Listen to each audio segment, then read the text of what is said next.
In 2007, I was 9 years old, and one of the movies I was most excited to see was Spider Man 3.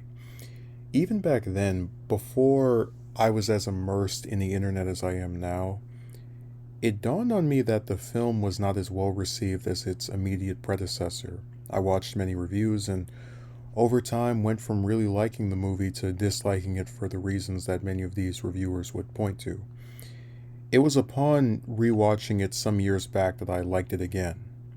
Now, after two reboots, we eventually ended up with Spider Man No Way Home, which for over a year had plenty of fan theories and hype swirling around it, and saw the return of several previous actors, such as Tobey Maguire and Andrew Garfield. And I liked No Way Home, but watching the film several times and watching many of the reviews for it, I noticed that it seemed as if many people were not paying attention to its flaws. And it's one thing to like a movie and maybe not want to think about it in some critical way, as most viewers are not reviewers, but I've watched reviewers give this film passes. Cosmonaut Variety Hour, for example, bashed Spider Man 3 heavily, but then admitted it was okay for No Way Home to be the fan service movie, as he called it, and that he saw the film the same way he did Avengers Endgame, as a movie that you don't sit and scrutinize with the same lens that you do other movies. And why did he, an acclaimed reviewer with over 1 million subscribers, decline to scrutinize No Way Home as he does with other films? Because No Way Home became a sacred cow for many people, and he knew he would probably get some backlash for critiquing it, especially when it had just come out. It's much easier to churn out a negative Spider Man 3 review, which we've been getting on YouTube every year since 2007, than bash the new film that's mesmerized the fandom. Before we start, I just want to clarify, I'm not saying that you have to like Spider Man 3 if you like No Way Home, as I would never try to indicate what someone is allowed to like or dislike in entertainment. What I am saying is that I think Spider Man 3 has more merit than No Way Home, and that many of the perceived flaws of Spider Man 3, some of which I agree with, are just as prevalent in No Way Home, if not even more so. Plot. The symbiote landing toward Peter and Mary Jane as they hang out is considered a plot contrivance, something that just happens the way it does so the story can progress. In No Way Home, Peter messes up Doctor Strange's spell to make everyone forget he is Spider-Man by mentioning multiple people that he wants to remember him as exceptions to this spell. I could say it was a plot contrivance that Doctor Strange would not rehearse the spell with him before trying to cast it, because if he did, then Peter would not have made the alterations and thus caused the multiverse to get fractured, and most of the film's plot wouldn't have happened. So both of these movies have a plot contrivance early on. A common complaint of Spider-Man 3 was that it had too many subplots. You have the symbiote story, Mary Jane's career issues, the Sandman plot, and the Harry revenge slash amnesia story. I've seen some people say that because of these various plots all being shoved into one movie, the film feels bloated. I can admit I much rather would have preferred having Sandman and Harry as the villains, with Peter wearing the black suit for all of the movie after getting it, and Eddie only getting the suit at the end to set up a fourth film. So I admit that I do think it juggles a lot, but understand this. In No Way Home, the film starts with Peter being accused of murdering Mysterio. This plot is dropped in the first act of the movie when Matt Murdock, off screen, gets Peter cleared of the charges. I was heavily disappointed with this move because I found the premise of Spider-Man on the run, with everyone knowing who he is, to be a very unique angle to take the character, especially in the MCU. To the movie's credit, Doctor Strange, the multiple villains, and the other two Spider-Man all service the larger plot of Peter trying to find a way to fix his mess. However, there is a 30-minute gap between the apartment scene where the villains rebel and the final battle with the Spider-Man and their different villains. During this time, all five antagonists, including the reformed Doc Ock and the main villain Green Goblin, vanish with no explanation for where they've gone, how they're doing, if they're in contact with each other, etc. And we're exclusively treated to the scenes with the two Spider-Men, even if it would make sense for us to get at least a scene or two showing what five supervillains are doing roaming around town unchecked. Again, Green Goblin is the main villain of the movie, and we have no idea if he switches between his personas, where he went after the apartment fight, If he knows that the Spider-Man from his own dimension is here and how he feels about it, nothing. The point I'm making is that while Spider-Man 3 may have multiple plots occurring simultaneously that you can attribute as not allowing for any particular one to get the attention it deserves, No Way Home is largely guilty of the same thing. Sure, it shifts from one story beat to the next, and it hopes that by not mentioning an impactful character or plot element and just reducing it to being something that happens off screen, you can forget its importance to the overall story. One of the biggest criticisms of Spider-Man 3 is the butler admitting to Harry that Norman was killed by his own glider, and the film's director Sam Raimi later came out and said that the butler's appearance was just an illusion by Harry, which has earned even more scorn from fans who say that Harry is made even more unlikable by this claim because he willfully ignores the facts of his father's death in order to pursue revenge on Peter.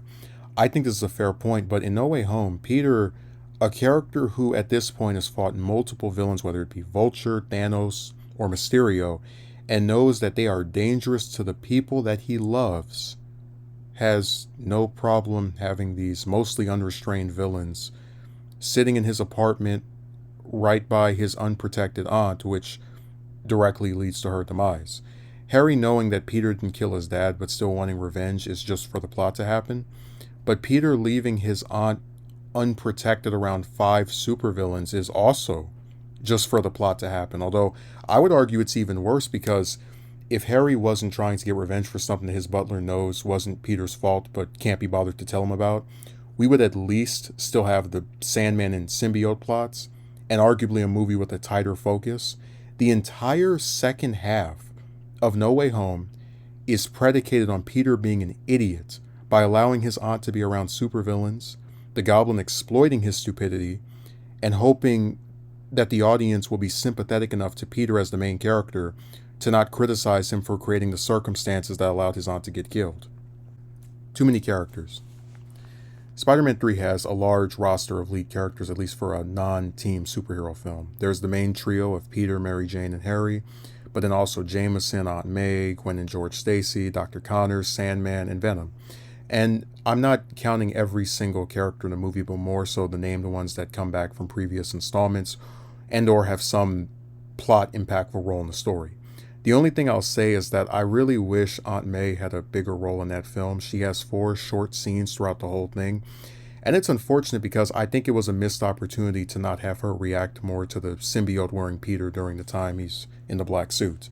No Way Home has 3 Spider-Men: MJ, Ned, Aunt May, Happy, Jameson, Matt Murdock, Green Goblin, Doc Ock, Electro, Sandman, and Lizard. I think No Way Home's treatment of its characters besides Holland's Peter, MJ, Ned, Goblin, Doc Ock, and Electro is fairly lousy. We'll get into the villains later, but just for example, Aunt May gets killed off halfway through the movie to raise the personal animosity Peter has for the Goblin, and I just am not emotionally invested. The reason for that is actually not No Way Home's fault, but more so the choice to have May be a sex joke in Homecoming and a minor character in Far From Home. Harry's death in Spider-Man 3, and hell, even Gwen's death in The Amazing Spider-Man 2, are effective. In Harry's case, because all the time we spent with him in the first 2 films, which were both fairly intimate and gave him a consistent amount of focus, attention, and character development. Flash and Betty, characters with multiple scenes in Far From Home, are largely footnotes in No Way Home.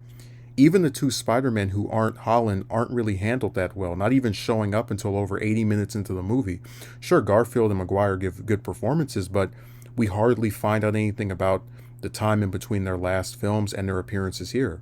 So whereas Spider-Man 3 really only has 1 character that I think wasn't used as well as she could have been, No Way Home has loads of characters who kind of just show up, perform their duty to forward the plot, and jump off screen with very little breathing room. Spider-Man 3 was criticized for having too many villains, with Harry, Sandman, and Venom serving as the antagonists of the movie.